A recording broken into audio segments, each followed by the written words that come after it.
Hello सभी विद्यार्थियों का आरके विज्ञान पीजी महाविद्यालय के ऑनलाइन क्लासेस तथा यूट्यूब चैनल में स्वागत है। हम आज next class MA MSc previous geography paper first है भौगोलिक विचारधाराओं का इतिहास। इसकी यूनिट है थर्ड। यूनिट थर्ड देखो, यूनिट थर्ड का टॉपिक है वो है भूगोल में उपागम, यानी भूगोल के अंदर जो उपागम है, इस उपागम के अंदर दो उपागम, यानी यहाँ पे पर्टिकुलर इस टॉपिक में से प्रश्न आया है वो है कि क्रमबद्ध और प्रादेशिक उपागमों के विशेष संदर्भ किसकी बात करनी है? भूगोल में द्वैतवाद को समझाना, यानी द्वैतवाद को समझाइए क्रमबद्ध व प्रादेशिक उपागम के संदर्भ के अंदर। तो भूगोल में हम बात करते हैं, नंबर फर्स्ट है परिचय का। तो नंबर फर्स्ट बात करते हैं हम भूगोल के द्विभाजन का इतिहास बहुत पुराना है, किंतु इसका वास्तविक विकास 19वीं शताब्दी में कब हुआ? 19वीं शताब्दी के अंदर, 19वीं शताब्दी के अंदर भूगोलवेताओं द्वारा संभव हुआ। आज से 2000 वर्ष पूर्व यूनानी तथा रोमन भूगोलवेताओं के एक वर्ग का मानना था कि भूगोल का मुख्य उद्देश्य विभिन्न स्थानों तथा देशों के संबंध में संगठित सूचनाएं एकत्रित करना था, जबकि दूसरा वर्ग भूमाप, नदियों के स्रोतों की खोज, जलवायु कटिबंधों के निर्धारण आदि पर बल देता था, यानी मुख्य रूप से एक पर्टिकुलर क्षेत्र विशेष का संदर्भ में अध्ययन करता था। 17वीं शताब्दी के प्रसिद्ध जर्मन भूगोलवेता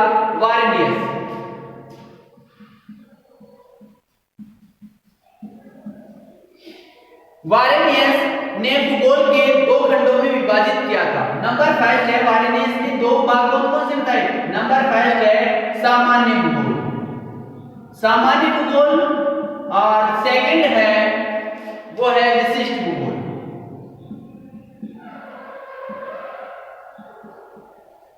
विशिष्ट भूगोल, ठीक है, पहला हो गया सामान्य भूगोल और दूसरा विशिष्ट भूगोल। किसने बताया था? वारेनियस ने। वारेनियस द्वारा प्रयुक्त शब्दावली और प्रयोग का अंतर वास्तविक अर्थ में तत्वों और क्षेत्रों के अध्ययन से ही संबंधित है। ब्लास के अनुसार, यानी किसके अनुसार? ब्लास के अनुसार। ब्लास के अनुसार देखो क्या हुआ गया है,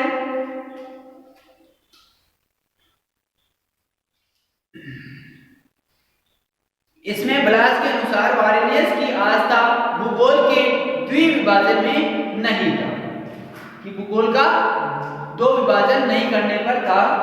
18वीं शताब्दी में कांट और 19वीं शताब्दी में हम्बोल्ट ने सामान्य भूगोल के स्थान पर भौतिक भूगोल का प्रयोग करके पहले से अधिक भ्रांति उत्पन्न कर दी, तो ये भ्रांति का कारण माना गया। अगला सेकंड है रिच्टोफेन के प्रभाव से 19वीं शताब्दी के अंत तक जर्मन भूगोलवेताओं इस बात पर लगभग एकमत हो गए थे कि भूगोल में तत्वों और क्षेत्रों दोनों का अध्ययन समान रूप से महत्वपूर्ण है। जर्मनी में भूगोल को लैंडस्केप का अध्ययन माना गया। लैंडस्केप का एक अर्थ प्रदेश या सादृश्य भूमि लगाया गया तथा प्रादेशिक भूगोल को भूगोल का आधार बताया गया, और सामान्य भूगोल को कौन सा स्थान दिया गया? गौण या लघु स्थान दिया गया। अब बात करते हैं, अगला है 20वीं जो शताब्दी है, 20वीं शताब्दी के अंदर डिमाजिया, फ्रांसीसी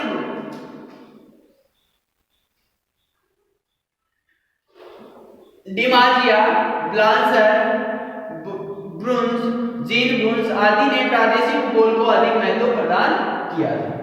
हॉडसन के अनुसार वर्गीकृत और क्रमबद्ध और प्रादेशिक भूगोल के दीर्घकालीन विवाद और बदलते हुए दृष्टिकोण से स्पष्ट है कि इन दोनों का विकास लगातार और अंतर संबंधित रूप से हुआ। तो नंबर फर्स्ट देखते हैं हम क्रमबद्ध या वर्गीकृत।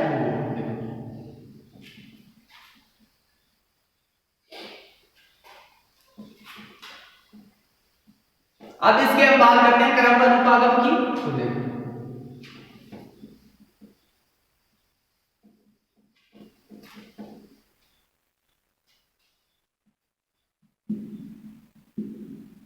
नंबर 5 है क्रमबद्ध। ठीक है, क्रमबद्ध भौगोलिक अध्ययन में इस उपागम यानी किसका, क्रमबद्ध उपागम का।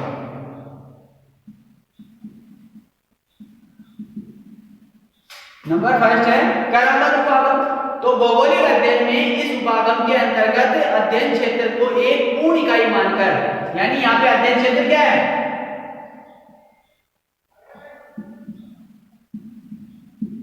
पूर्ण इकाई है।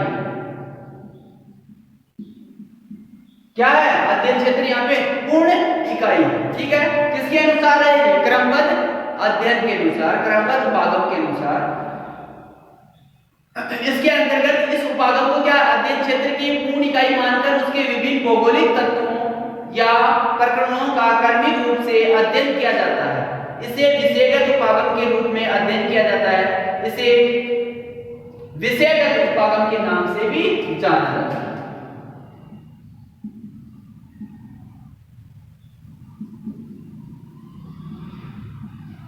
यानी इसको क्या बोला जाता है, विषयगत उपागम भी बोला जाता है। क्रमबद्ध भूगोल में अध्ययन क्षेत्र की स्थिति एवं विस्तार, उच्चावच संरचना, अफवाह, जलवायु, जलाशय, मिट्टी एवं खनिज, प्राकृतिक वनस्पति, जीव जंतु आदि प्राकृतिक तत्वों तथा विविध मानवीय क्रियाओं, आखेट, पशुपालन, कृषि, खनन, विनिर्माण उद्योग, व्यापार, परिवहन, विविध सेवाओं आदि के साथ ही जनसंख्या, मानव अधिवास आदि का क्रमशः अध्ययन किया जाता है मुख्य रूप से। तो ये था इसके अंदर पाए जाने वाले विभिन्न प्रकार के हैं क्षेत्रों के बारे में। अगली बात करते हैं, क्रमबद्ध विधि से किसी पूर्ण क्षेत्रीय इकाई के अंतर्गत किसी भी एक विषय या विषय समूह को भी क्रमबद्ध अध्ययन किया जा सकता है। यानी कोई भी एक विधि ले सकते हैं अपन, कोई भी एक तकनीक ले सकते हैं अपन, उसका क्रमबद्ध रूप से सविस्तार वर्णन कर सकते हैं। क्रमबद्ध भूगोल की मौलिक विशेषता यह है कि यह विषय या प्रकरण प्रधान होता है। यानी इसके अंदर क्या, मूल टॉपिक या प्रकरण प्रधान विषय माना जाता है।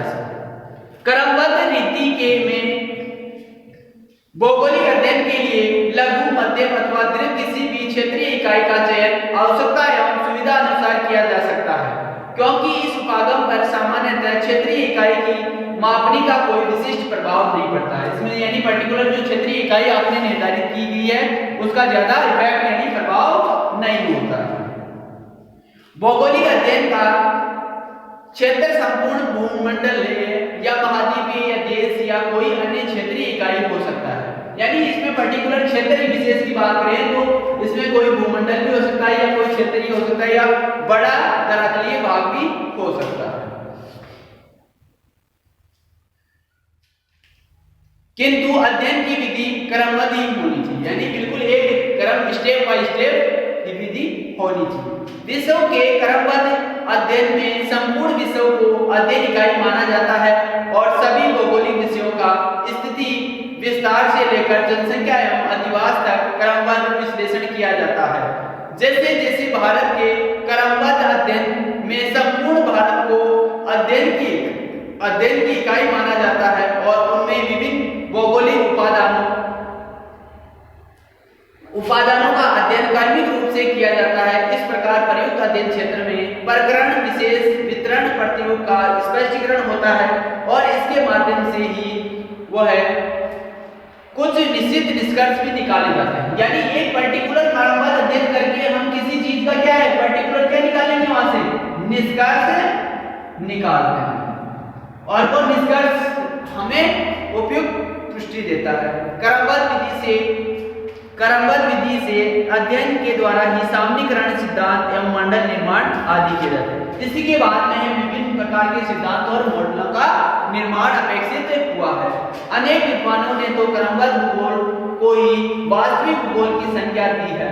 यह प्रादेशिक भूगोल का ही आधार है, क्योंकि प्रादेशिक भूगोल में क्रमबद्ध भूगोल के प्रकरणों या विषयों का क्षेत्र विशेष पर प्रयोग मात्र है। वास्तव में क्रमबद्ध भूगोल के दार्शनिक पक्ष पर बल देता है और प्रादेशिक भूगोल उन दार्शनिक सिद्धांतों का व्यावहारिक पक्ष है। सेकंड बात करते हैं हम अब यहाँ पे,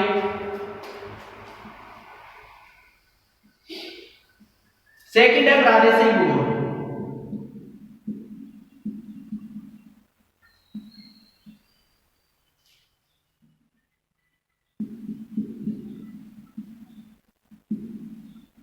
प्रादेशिक भूगोल में हम रीजनल ज्योग्राफी कह सकते हैं इसको।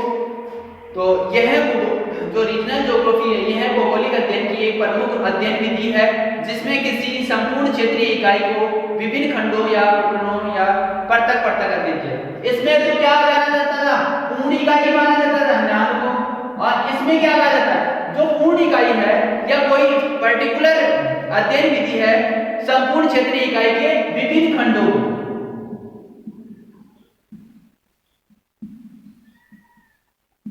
यानी जो पूर्ण इकाई है उनके विभिन्न खंडों के स्तर पर क्या करते हैं, पृथक अध्ययन करते हैं।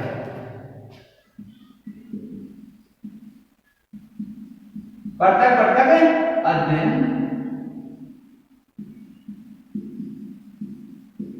किया जाता है।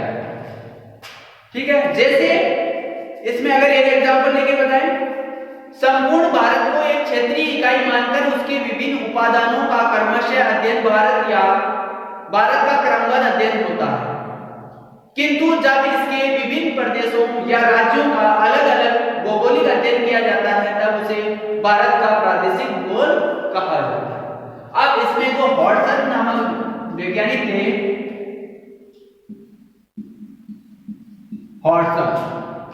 हॉडसन के अनुसार देखो, हॉडसन के अनुसार प्रदेश एक ऐसा क्षेत्र होता है जिसकी विशिष्ट स्थिति होती है जो किसी प्रकार से दूसरे क्षेत्रों से भिन्न होता है तथा जो उतनी ही दूरी पर फैला होता है जितनी दूरी पर वह भिन्नता पाई जाती है। यानी कोई पर्टिकुलर क्षेत्र होता है वो दूसरे क्षेत्र से अलग तो होगा पर उसका क्षेत्रीय समान रूप से सामान्य रूप से एक दूसरे से जुड़ा हुआ रहता है, यानी पर्टिकुलर दोनों पास पास में रह सकते हैं। अगला है मॉक हाउस।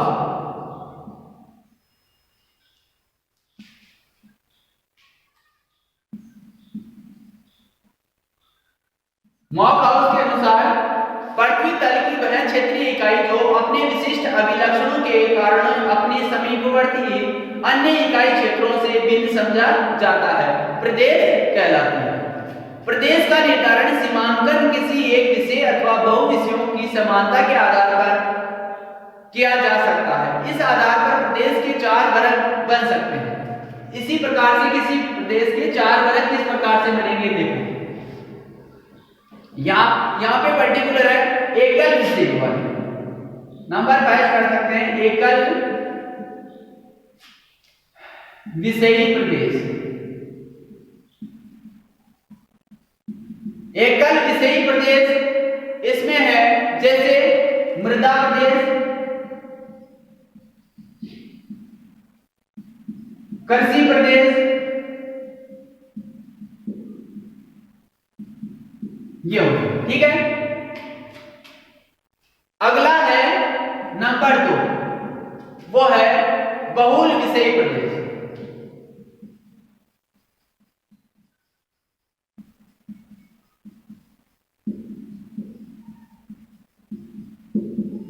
बहुल विषयी प्रदेश में है जैसे प्राकृतिक प्रदेशों की बात करें,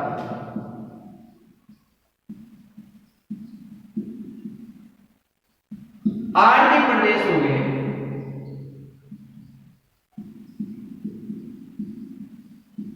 ठीक है। तो ये हो गए बहुल विषय वाले प्रदेश। संपूर्ण विषय प्रदेश या यहाँ पे प्राकृतिक, आर्थिक, सांस्कृतिक और भी ले सकते हैं। नंबर 3 है वो है संपूर्ण विषय।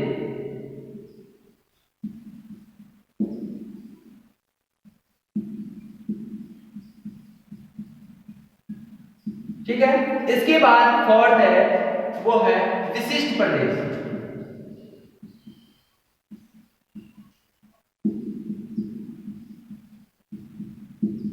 विशिष्ट प्रदेश, तो इस प्रकार से ये हम इसको अलग अलग विषयों प्रदेशों में विभाग खंडों में बांट देते हैं। अब है नंबर है, इसको मैं आपने लिख लिया होगा, स्क्रीनशॉट ले लिया होगा, मैं मिटा दूं।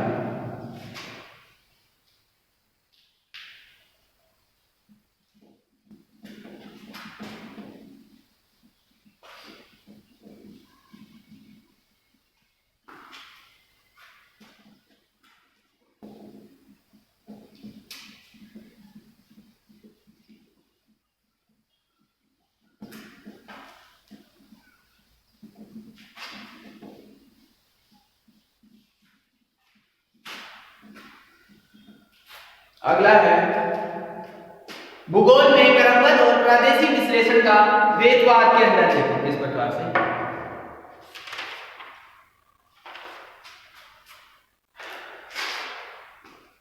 अब हम औचित्य की बात करें तो औचित्य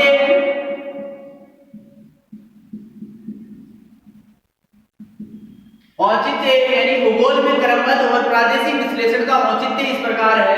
भौगोलिक अध्ययन में क्रमबद्ध विधि और प्रादेशिक विधि के द्विविभाजन को समझाने के